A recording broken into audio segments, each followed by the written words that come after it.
Welcome to the Successful Nonprofits Bonus Break. I'm your host, Dolph Goldenberg. The bonus break is a short episode you can listen to while taking a coffee break and get the added bonus of making you and your nonprofit more successful. Produced as a companion to our longer Successful Nonprofits podcast, the bonus break covers all of the topics you care most about: professional development, fundraising, governance, board relations, marketing, and more. This bonus break focuses on thanking donors like you mean it. And so, the first thing that all organizations can do to ensure that they thank donors like they mean it is to thank before you bank.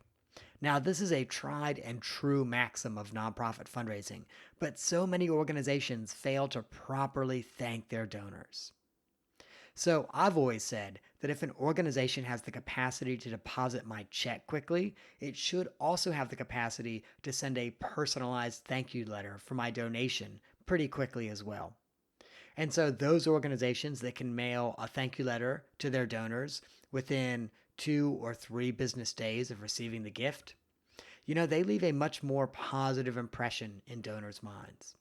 Now, thank you letters that are received weeks or even months after the gift often communicate a sense of not just delayed gratitude, but a sense that maybe the gift did not rise to the level to be immediately acknowledged.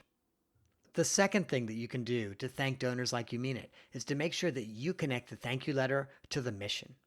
After all, donors' first priority is to the mission or the cause, and they only seek worthy organizations after feeling passionate about the cause.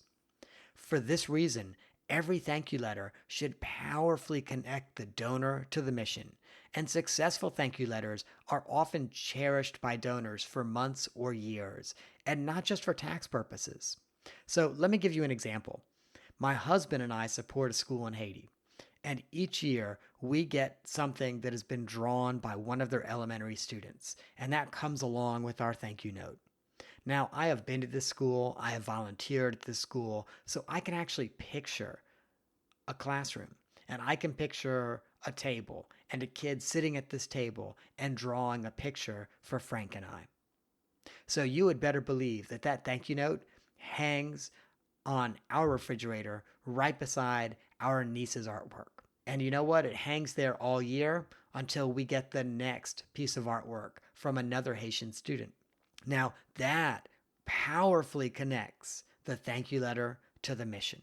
Every time I open the refrigerator, I see that student's artwork. And I think about the school that we support and why we support it. Another important thing to keep in mind is to reaffirm the donor's decision to give. Let's face it, everyone likes to support a winner.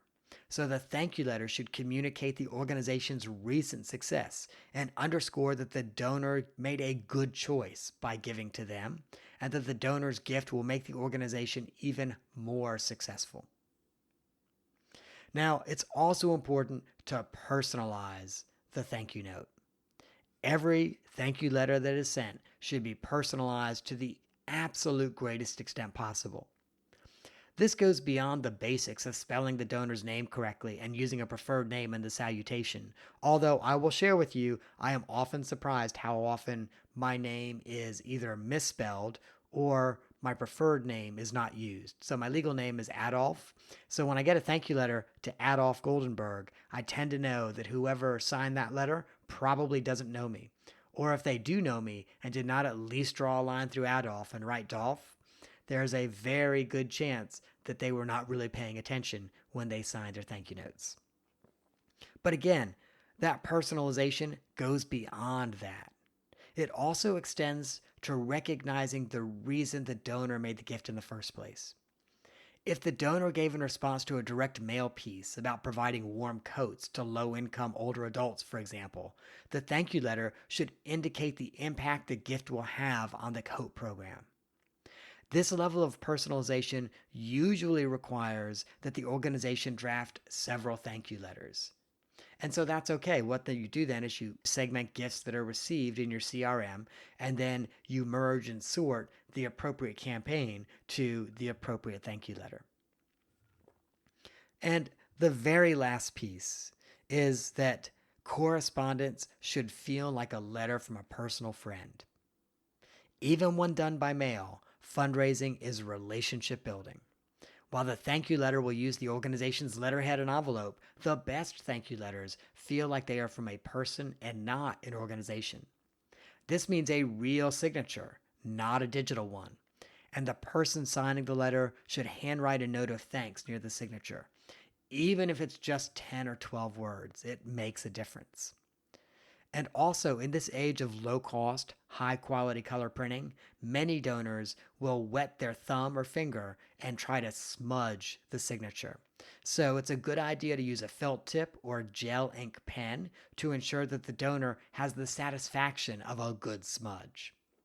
While we talk about personalization, let's also say that I get very few letters or cards from personal friends that have been metered. In fact, every card that I get from a personal friend uses a stamp. So it's a good idea to use a first-class stamp on every thank you letter that you send out. The United States Postal Service has a variety of different stamps for purchase online, and this gives every organization the opportunity to communicate its mission once again on the outside of the envelope by using the stamp.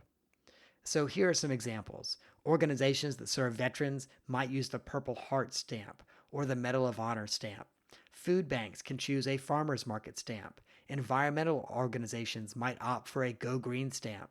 Civil rights organizations might affix the Emancipation Proclamation stamp or the new African American History Museum stamp.